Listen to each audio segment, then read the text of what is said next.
Why do so many people wait to retire until at least age 65? That's what I want to look at in this video. And what I want to show you is this right here. These are the percentage of U.S. adults who are retired by age group over time.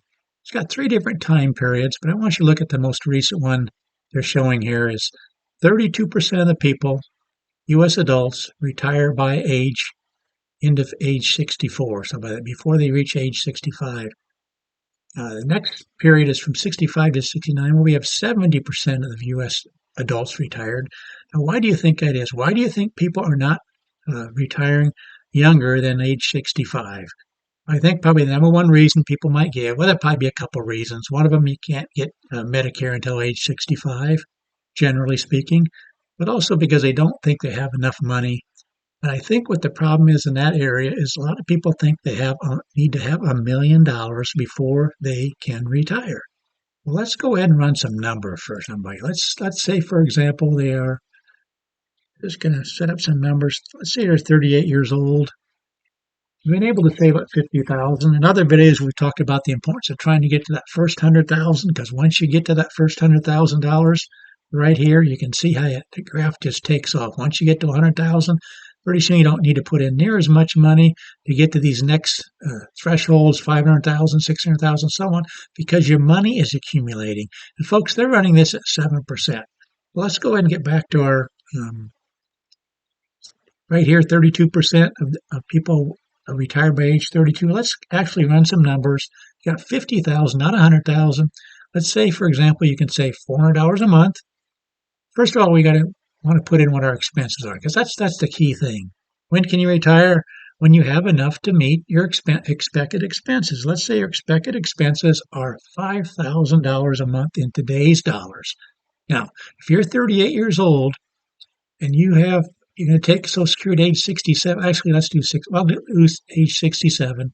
That's 29 years. So over the next 29 years, given a 3% inflation rate, that $5,000, you're going to need $11,783 from your nest egg. But what we haven't taken into account is Social Security. And the neat thing about Social Security is you can use the following right here. This is the Social Security Quick Calculator. If you type in your date of birth, your current salary, it'll give you a rough estimate of what your full retirement age payout at age 67 might be. So you can go ahead and we're going to go ahead and do that. We're going to say you type it in there and it says 1850. Now, that 1850 is going to grow every year. This is so important. A lot of people miss this. They look at this 1850 and they think, well, I need 11,000. That 1850 grows by a COLA every year. This year it happens to be 2.5% for Social Security. We're going to go ahead and take that out for the next 29 years. Now you're going to have 3,786 coming out of your. You have that much coming for Social Security. So now you just need just under 8,000 for your social, or from your nest egg. You need 8,000. Now what I've done is run the numbers for every single year using the returns for the S&P 500. Folks, this includes the depression type years, whether it was 4 down years, another one, down 35. This includes the decade of the 2000s. We had 3 down years, down 37. And I want you to notice what we see here. Given these numbers, even in the worst case scenario, last 100 years, you would not run out of money. Well, let's start changing a few things, because what we want to do, also I want to go ahead and increase this by 3% a year, just because here we're going to show you what happens if you retire at age 66 instead of 67. Still okay. These are numbers we're looking at. We're looking at the worst case scenario and the worst 5% scenario and the worst 10% scenario, and also over here. These are the medians over here, but we're going to look at the worst case scenario. Can you retire at age 65? Still, your money is lasting, folks. Again, this is somebody who's 38 years old and has $50,000, not $100,000. Let's go ahead and change this to 64. Still, you're not running out of money. Age 63. Now, finally, in the worst case scenario, if you retire at age 63, which would be within this right here, in this category, I don't know if we can get down to this one, but we're going to keep running the numbers here. 63, age 63, you could retire, and only in the worst case scenario would your money not last more than 30 years. Again, retired at age 63, that'd take you to age 93, and only in the worst case scenario would you finally run into a scenario where you might run out of money. Let's look at age 62. 62, now we start seeing a few more issues. Running out of money, worst case scenario in 20 years, 95% of the time you'd be okay, but 5% of the time you'd run out of money in 27 years, and here's the 10% of the time you'd run out of money in 30 years. But again, 30 at age 62, that'd take you to age 92 before you'd have an issue, and that would only be 10% of the time of the last 100 years. Let's change a few of these numbers.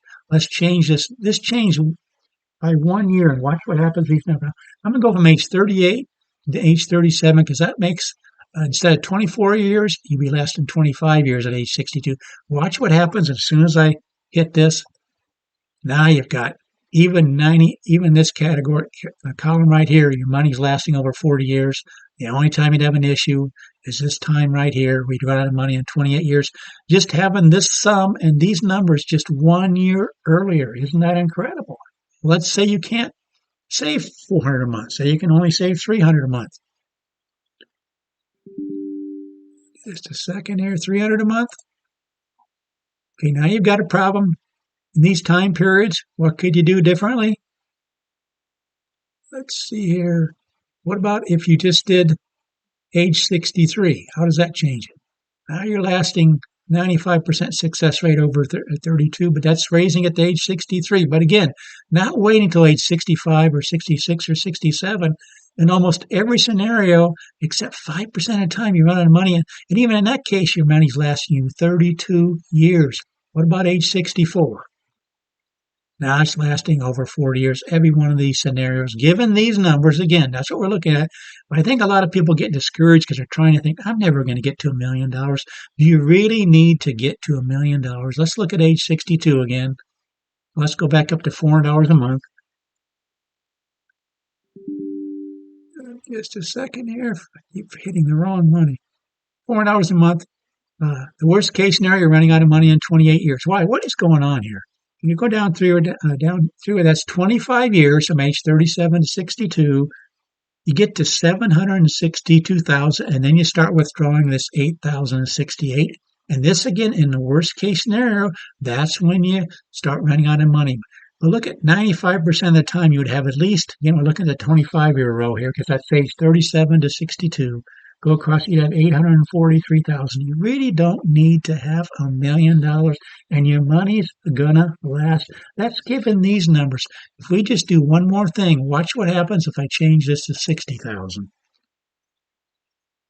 This shows the importance of getting the money in there early. Watch this number right here. I haven't run this ahead of time, but watch what it does.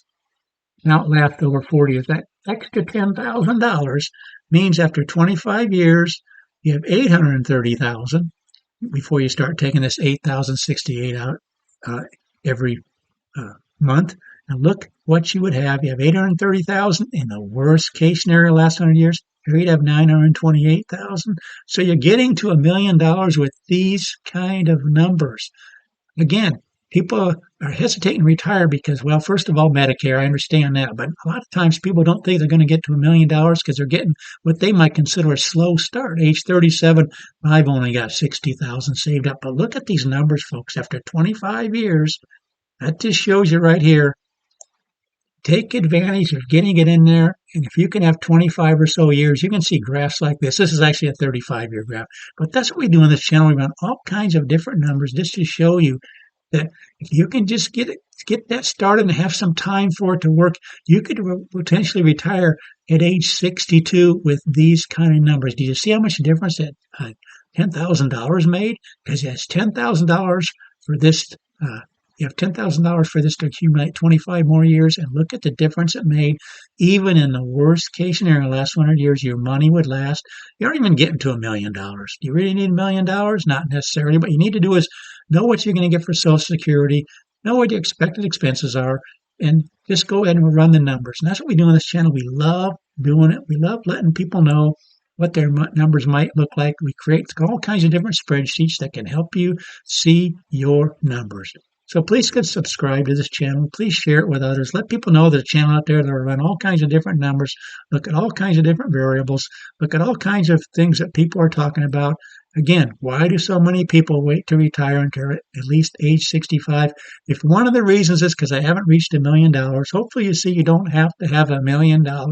It all depends on what you currently have and what your expected expenses are and how much you can put away each month. But that's what we do in this channel, run numbers for people. Thanks for watching.